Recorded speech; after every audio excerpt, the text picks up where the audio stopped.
It's a fantastic day today. Not only are we in a fixed roof coupe, manual C5 Corvette, we also have some junk in the trunk. Now, as you guys can probably tell by the title of this video, look at that. That's gonna make me very happy. Very, very, very happy. It's only twin exits, but with these twin exits and buying it lightly used, I saved myself about $500-600 from the quad exit. And with that other $500, I was able to buy, I know you guys can't see the mid-pipe that's under there, but I was able to buy the Borla mid-pipe, well, X-pipe, whatever you want to call it. Quick overview of the car before we continue with the video. We're still looking at a base LS1. There is absolutely nothing done to this one, not even a cold.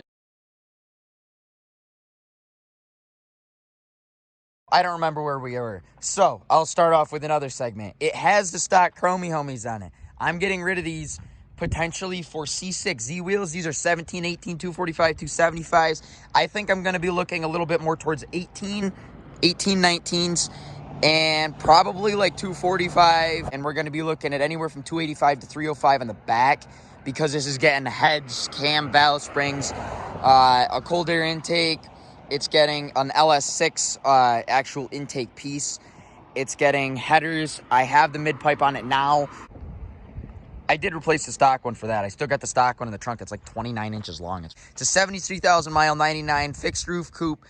I think it's in pretty good shape. The fiberglass is in pretty good shape. Obviously, it's disgusting because I daily the thing, and I wanted to get the most out of my time for the next couple weeks until it starts snowing. Because obviously, you can see the leaves are already off the trees on this portion of the mountain, and over on the other side, they're already starting. Peak foliage was a couple weeks ago. It is just a fixed roof, which means it's a little bit more rigid, a little bit stiffer, and you have this pass through trunk. With this trunk, it passes through, and it's really inconvenient. Honestly, if I had the hatchback, the automatic that I had, I would have been able to fit this whole system in the original box with all the foam and whatnot. I could have fit it in the hatch. This one doesn't have the hatch. It just has a pass-through. And I find myself a lot of times loading stuff through the pass-through because it won't fit into the area of the trunk right here. It just makes it kind of inconvenient, but it's a sacrifice you have to make for the performance and the handling of this car versus the other cars. Give you guys a look at the inside. I'm sorry, this thing's absolutely disgusting. I don't know if you could tell. It's got dust and dirt all over it. I hate to admit this, but I now work in a city. They're constantly doing road work all fall because they like to fix the roads right before it snows so that they can tear them up. It's fantastic, actually. Clear that.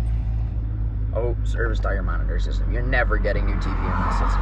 So we're looking at 73,000 miles on this car. I mean, I think the interior is pretty clean.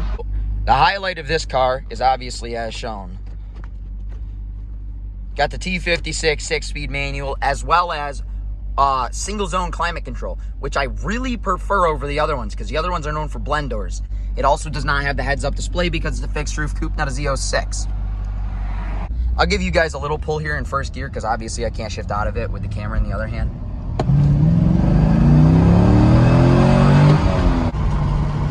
All right, so on my way to my house now.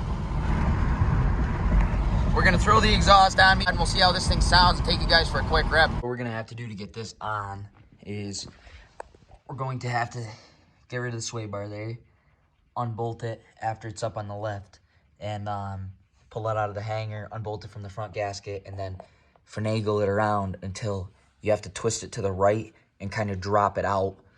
And yeah. And then these, on the other hand, are designed way better because you don't have this muffler to contend with the short amount of space. So you just put this piece on, and you band clamp them. They give you some instructions. I'm not going to read these.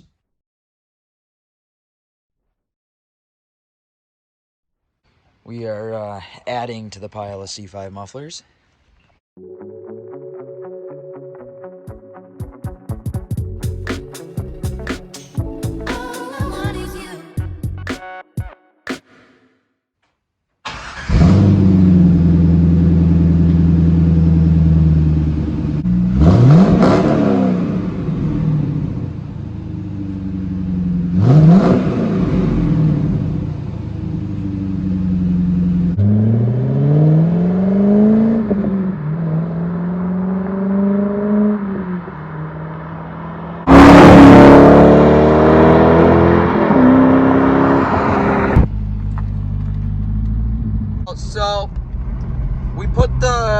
exhaust on the car, and I'm currently doing a little drive in it.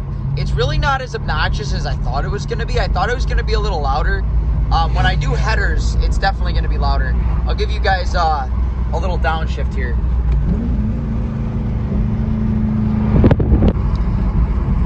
So that kind of concludes this video. This video is a little different than the last one. The last one was a little bit more like pulls and whatnot. I'm going to go down to Mitch's house and take him for a drive and have him record a couple pulls in this car, just like 0 to 60.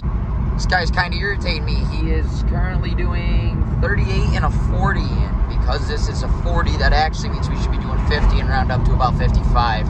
So I'd like to thank you guys for watching. You guys blew up the last car video. It's at the top of the last 10 videos that I've recorded, and I do think that car videos really might be the way to go for a little while, and maybe throw the GoPro on my head and do some drifting when snow comes, because obviously can't bring the vet out in the snow. Well, that, and I threw a temp tag on it for the rest of the year, and that temp tag expires in 2 weeks. So you guys will get at least 2 weeks more of videos, which I'll spread out over the course of like a month and a half or whatnot. But, all right. Thank you guys for watching. I'll see you guys in the next video. I got to go past this guy.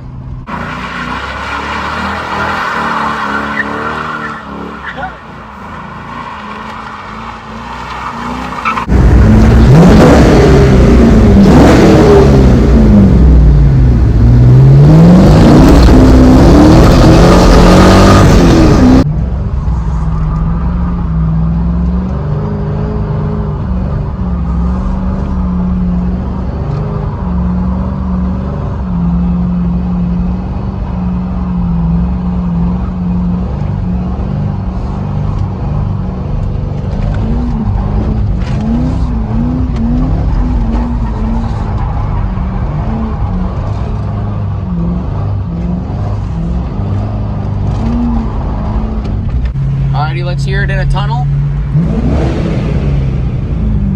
I think it sounds okay. So the timeline of this video didn't line up the way I wanted it to when I was making it. And so that's why I threw those clips in. For all intensive purposes, that the clips in the last video were performed by a professional driver on a closed legal course in Mexico.